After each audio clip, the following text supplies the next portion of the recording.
пайдоиши бемории сироятии коронавируси COVID-19 дар саросари ҷаҳон ҳолатҳои зиёди сироятёбӣ дар пайи он ки боиси фавти ҳазорҳо нафар гардид, сокинони сайёраро ба риояи ҳатмии гигиенаи шахсӣ ва бастани ниқобҳои тиббӣ муваззаф кард. Дар оғози панҷшавӣ ин бемории сироятӣ мутахассисон ҷиҳати пешгирӣ аз он тавсия доданд ки ҳар як нафар гигиенаи шахсиро риоя намояд, дастонро зуд бо собун ва ё маҳлулҳои безараргардонанда шӯяд, ба пардаҳои луобӣ хусусан бинӣ, чашм ва даҳон камтар даст расонад, ниқобҳои тиббӣ истифода барад ва фосилаи иҷтимоиро дар масофаи 2 метр риоя кунад.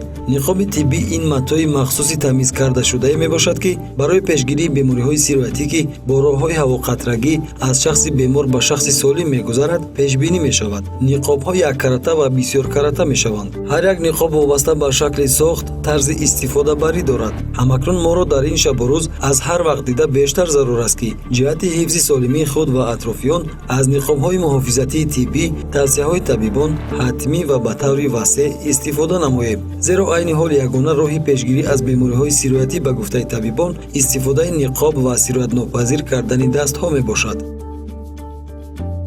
ниқобҳо якчанд гурӯҳ мешаванд. Ниқобҳои яккарота, ниқобҳои бисёркарота ва ниқобҳое ҳастанд ки N95 мегӯянд. онро дар давоми 8 соат истифода бурда мешавад. ниқобҳои яккарота бояд дар давоми 2-3 соат истифода бурда шавад ва як карата истифода мебарад. Вайро дигар такроран истифода бурдан мумкин нест. баъд аз 2-3 соат метавонем мо вайро гирифта ба қуттиҳои сарпӯшдор партоему безарар гардонем дастонмонро. ниқобҳое ки бисёр карата ҳастанд, вайро мо бояд 2-3 соат истифода барем.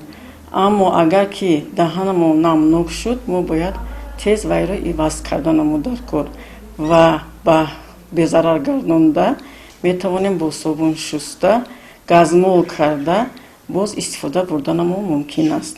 ниқобҳое ҳастанд ки N95 мегӯянд, вайро дар давоми 6-8 соат истифода мебаранд ва баъд безарар гардонда дар микроволновкаҳоям бояд безарар гардонем, барои он ки микроб дар он ҷо дар 10-15 дақиқа мурданаш мумкин. баъд истифода мебарем. ниқобҳои муҳофизатии тиббӣ ба гуфтаи духтурон макон, тартиб ва фарҳанги дурусти истифодабарии худро дорад. дар ин ҳол ҳар нафар вазифадор аст ки меъёрҳои веҳдоштии муқарраршудаи умумии ҷаҳониро риоя намояд. ниқобро одами солим истифода бурданаш шарт нест, аммо вақте ки вай ба бемор муроҷиат мекунаду ба бемор нигоҳубин мекунад, ҳатман бояд ниқоб истифода барад. баъд вақте ки ниқобро истифода мебарад, вай бояд донад ки чӣ хел бояд гирифтан дар кор, кашидан дар кор. вақте ки як хел одамо дар биниҳошон мерасанд, дар дасташон мерасанд, ба ниқоб чанд карата бо дасташон мерасад, вай мумкин нест аст. вақте ки вайро расид, ҳатман дастотонро бо спирт антисептика ё ки бо собун шустан дар кор. ниқобро ҳатман аз пушти гӯш кушода, даст нарасонида, вайро ба ягон салафан андохта ба қуттии сарпӯшдор партофтан лозим аст. пеш аз пӯшиданам бояд дастро бо антисептика безарар гардонда, бо собун шуста, баъд ниқобро пӯшидан дар кор ки ба ягон ҷоҳотон нарасад. шумо бояд донед ки ниқоб бинию даҳонро пӯшондааст. пӯшидани ниқобҳои тиббӣ ба нафароне ки аломатҳои зуком аз қабили баландшавии ҳарорати бадан, сулфа ва атсазанӣ доранд, ҳамзамон барои кормандони тиб ва ашхосе ки дар ҷойҳои ҷамъиятиву серодам кору фаъолият ва раво мекунанд, ҳатмӣ мебошад. ба кӯдакон метавонанд ки волидойнашон фаҳмонанд чӣ ҷур пӯшанд ва кашанд, ба хотире ки вақте ки моск мепӯшанду дар берунан, он хеле вирусҳо дар беруни моск ҷамъ мешаванд ва вақте ки даст мерасид дар беруни моск, дастатам олуда мешавад. лекин дар хиёбонҳо бошад, пӯшидани моск муҳим нест. вақте ки ҳеҷ кас нест, беҳтар аст ҳамон масофаи 2 метрро риоя кунанду масофаи ҳамон иҷтимоӣ ва метавонанд моск напӯшанд, ба хотире ки дар худи хиёбонҳо дар ҳаво вирус вуҷуд надорад. муҳлати истифодаи москҳои тиббӣ ки ҳастанд, москҳои яккарота, инҳо 2 соатанд. вақте дар берунанд 2 соат истифода бурда мешаванд ва баъд партофта мешаванд, инҳо дар партофҳо бояд ки утилизатсия шаванд ҳатман. Дигар ин яккаратаҳо истифода бурда намешавад. Лекин муҳлати истифода бурдани москҳои зиёдкарата, москҳое ки аз мато духта мешаванд, онҳо метавонанд ки мисол истифода баранд, лекин инҳо ҳам аз 2 то 3 соат истифода мебаранд ва та ҳолати он ки тар шавад. Агар тар шавад ҳам бояд ҳатман шуста шавад. Инҳо шуста шуда баъд дарзмол карда мешавад, истифода бурда мешавад. Лекин ҳангоми шустан бояд ки аз 60 дараҷа боло бо оби ҷӯшомида шуста шавад бо маводи антисептикҳо, ё ки дар мошинаҳои ҷомашӯӣ шуста шавад. Аз 60 дараҷа бояд баланд бошад. Вирус танҳо дар ҳамин ҳарорат мехафтад. طبق اطلاع متخصصان از کدام متاع دوخته شدن نقاب‌های محافظتی و یا چگونه رنگ داشتنشان چندان مهم نیست. نقطه مهم هنگام دوختن نقاب از چند قبط عبارت بودن متاع بوده است. ниқобҳо якчанд намуд мешаванд. аввал дар бораи ниқобҳои агар матои гиремагар, инҳо бояд ки аз 5 то 8 қабат матоъ духта шаванд. мутаассифона дузандаҳо ҳама вақт бо ин риоя намекунанд. дока бояд ки 8 қабат бошад ва ин ниқобҳои бисёркарата ки аз матоъ истифода бурда мешавад то 75% муҳофизат мекунад нафарро аз ҳамун вирусҳою аз бактериё то 75%, барои он ки серохҳои инҳо бузургтаранд. лекин ниқобҳои яккаратаи тиббӣ бошад, инҳо то 85% муҳофизат мекунад. матоаш хеле тунук аст ва чӣ дорад, хеле сурохҳои хурд дорад ки вирусҳо намегузорад ва то 85% инҳо муҳофизат мекунад. лекин барои кормандони тиббӣ ниқобҳое ки клапан доранд, клапани махсус доранд ва онҳо бо матоъҳои сахттар сохта шудаанд, яккаратан, инҳо тавсия карда мешавад. хусусан ниқобҳое ки FFP2 мегӯянд то 95% инҳо муҳофизат мекунад. танҳо барои кормандони тиббӣ инҳо то 8 соата метавонанд пӯшанд, баъд инҳо ҳам партофта мешавад, яъне инҳо ҳам яккарата мебошанд. вақте ки кормандони тиб бо одамони бемор кор мекунанд, хеле ҳифзи муҳофизатшон бояд зиёд бошад. ба ҳамин хотир ин ниқобҳо тавсия дода мешавад. одамоне ки барои муҳофизати худ дар як рӯз метавонанд 4 маск бо худ гиранд ва ин маскро иваз кунанд. бино ба тавсияи мутахассисон, истифодаи ниқобҳои бисёрқабатаи аз дока омода карда шуда манфиатовар мебошад. чунин ниқобҳоро ҳар як нафар метавонад дар хона худаш омода намояд. докаро бисёрқабата карда дар байни он пахта гузоштан зарур аст, зеро пахта вазифаи филтрро иҷро намуда қобилияти муҳофизат аз вирусро зиёд менамояд. дар ҳолати аз қабатҳои дока гузаштани микроб, он ба пахта мечаспад ва пахта микробро дар худ нигоҳ дошта намегузорад ки ба роҳи нафас ворид шавад.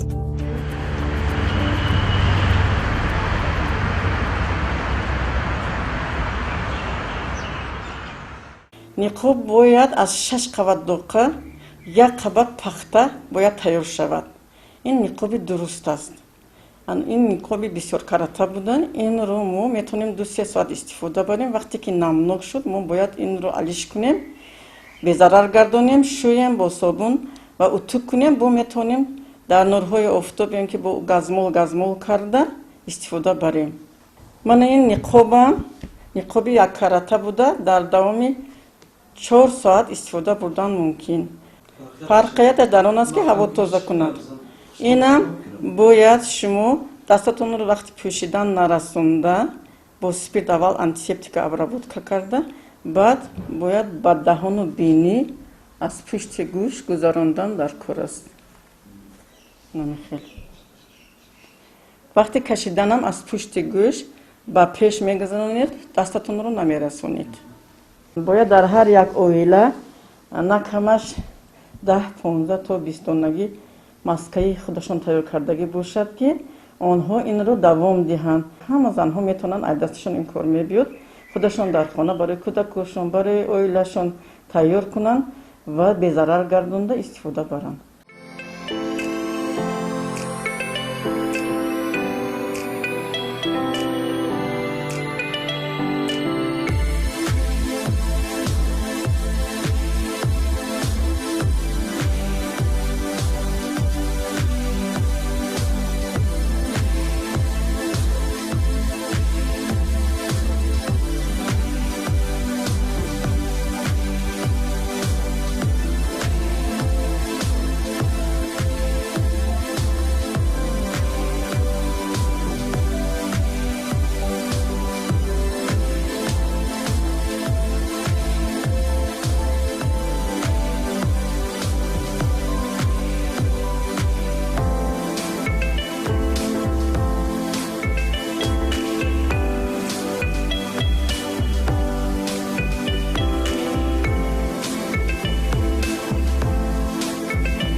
طبق معلومات سازمان عمومی جهانی تندرستی، نقاب‌های طبی خطر سیرایت‌را کم می‌نمایند، زیرا پوشیدن نقاب ما را وادار می‌سازد که به بینی، چشم و دهان خود هر لحظه دست نرسانیم.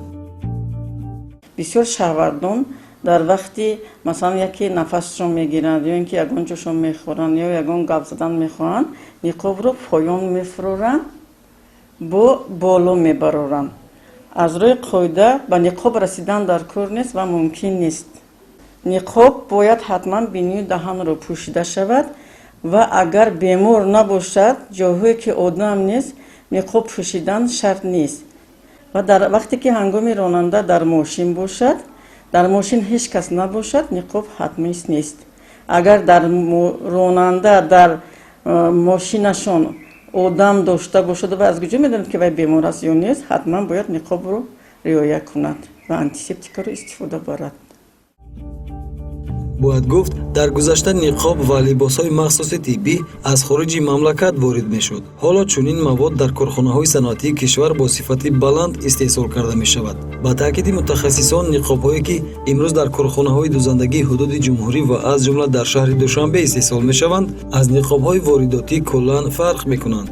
نقاب‌های استحصال کارگاه‌های دوزندگی وطنی از متای پختگین آماده شده، نه برای استفاده یک کرته، بلکه بعد شستن دوباره استفاده بردن آن امکان پذیر است، چون که متای پختگین بعد از شستن صفت خود را گم نمی‌کند. آن وقت این نقاب‌ها با استانداردها جوابگو نیستند. مثلا این رزین‌ها خیلی سخت‌ترن، درشت‌ترن، یا که این رزین‌هاش، این گوشک‌ها خیلی کوتاهن.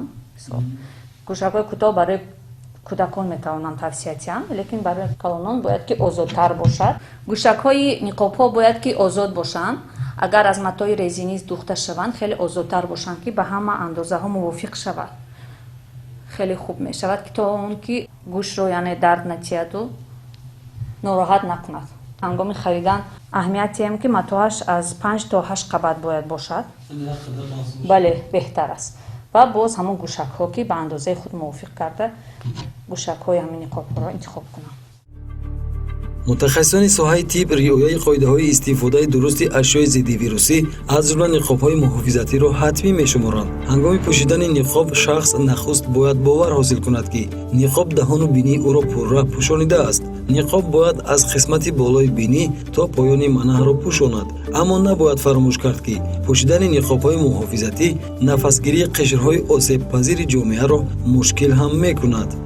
نفرهایی که سن سالشون بالا از 65-70 بالا، نفقه‌خوران و نفرهایی که بیماری‌های کرونیکی دارند، مثل بیماری استما دارند، بیماری‌های آلرژی موسمی دارند، مثل آلرژی دارند، نفرهایی که بیماری‌های قلب دارند، فشار بلندی دارند، این نفرها زیادتر با ماسک بودن نمیتوانند، میتواند که زیادتر باز نفس تنگ کند و باعث پس شدن اکسیژن خون گردد و نفس تنگیشون زیاد میشود.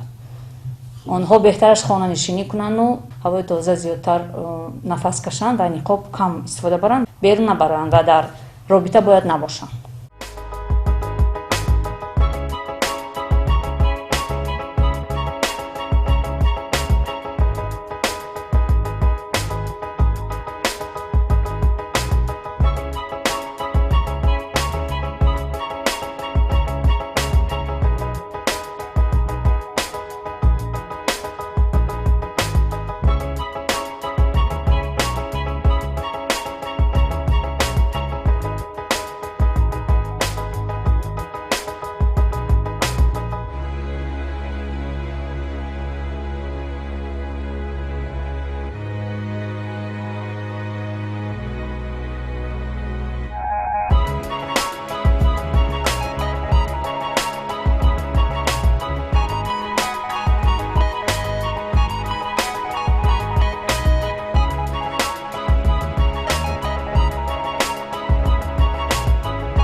дар ин замина ёдрас мекунем ки чанде қабл олимони академияи миллии илмҳои тоҷикистон бо мақсади пешгирии вирусҳо аз ҷумла навъи covid-19 дастгоҳҳои истеҳсоли нанозарраҳои нуқра сохта истеҳсоли оби нуқраро ки хосияти зиддивирусӣ ва зиддимикробӣ дорад ба роҳ монданд.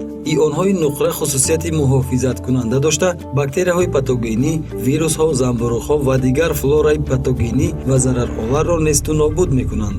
дастгоҳҳои истеҳсоли нанозарраҳои нуқра дар озмоишгоҳи институти геология, сохтмони ба заминҷунбии тобовар ва сейсмологияи академия насб карда шуданд. олимони академияи миллии илмҳои тоҷикистон тавсия медиҳанд ки агар хосиятҳои зидди вирусӣ, зидди микробӣ ва бактериотсидии ионҳои нуқра ва нанозарраҳои он дар шакли коллоидӣ дар истеҳсоли ниқобҳои муҳофизатӣ истифода бурда шаванд, то ҷои хавфи сироят ёфтан аз бемориҳои сирояткунандаро маҳдуд мегардонад. агентии миллии иттилоотии тоҷикистон ховар хабар дод ки дар донишкадаи омӯзгории шаҳри панҷакент истеҳсоли ду навъи ниқобҳои тиббӣ яккарота ва бисёркарота бо изофаи маҳлули нуқра ба роҳ монда шуд. аммо олимон мегӯянд барои корсоз будани изофаи маҳлули нуқра дар истеҳсоли ниқобҳои тиббӣ ба омӯзишу имконият ва маблағгузорӣ ниёз доранд. имрӯз ба тарзи таҷилӣ ин маводро оби нуқра метавонем истифода барем, яъне ки барои безарар гардондани баъзе асбобҳо, безарар гардондани дастпӯшакҳои тиббӣ ёки безарар гардондани худи ҳамин ниқобҳое ки имрӯз дорем дар муддати кӯтоҳ аст. барои сохтани ниқобҳое ки пурра дар таркибаш на ионҳои нуқра балки ноночастицаҳои нуқра доранд, дар ин соҳа мо коркард бурда истодем ва аллакай мо дарёфт намудем ки дар кадом шароит мо метавонем ҳамин наночастицаҳои нуқра дар маводе ки дорем маводи селлюлоза аст, дар ҳамин селлюлоза пайваст намоем. вақте ки ин кор буд мешавад, мо метавонем аллакай матоъҳои махсус тайёр намоем. корҳои илмӣ эксперименталӣ ба анҷом қариб расидаистанд. фақат мемонад ки корҳое ки дар соҳаи саноатӣ мо бояд ташкил кунем, маблағгузорӣ шавад. бе маблағгузорӣ ягон кор карда намешавад. табибон пӯшидани ниқобҳоро дар ҷойҳои ҷамъиятӣ, бозору мағозаҳо, дохили биноҳои серодам ва нақлиёти ҷамъиятӣ ҳатмӣ мешуморанд. онҳо мегӯянд дар шароити хона агар ҳама солим бошад, ҳоҷат ба пӯшидани ниқобҳои тиббӣ нест. ҳамчунин таъкид мешавад ки ҳангоми истифодаи ниқобҳо то муҳлати муқаррар гардида кушодану пӯшидани он мумкин нест, чун ҳар боре ки онро мекушоем, байни даҳон ва ниқоб ҳаво ҷамъ мешавад ва имкон дорад ки он ҷо микробҳои касалиовар ҷо бигиранд ва мо онро нафас гирифта сироят ёбем. дар радифи ин ҳама тадбирандешиҳо, табибон роҳи аз ҳама муҳиму самарабахши пешгирӣ аз бемориҳои сироятиро риояи ҳатмии гигиенаи шахсӣ медонанд. онҳо мегӯянд ҳар нафарро зарур аст ки риояи гигиенаи шахсӣ ва ҳифзи солимии худро дар мадди аввал гузорад.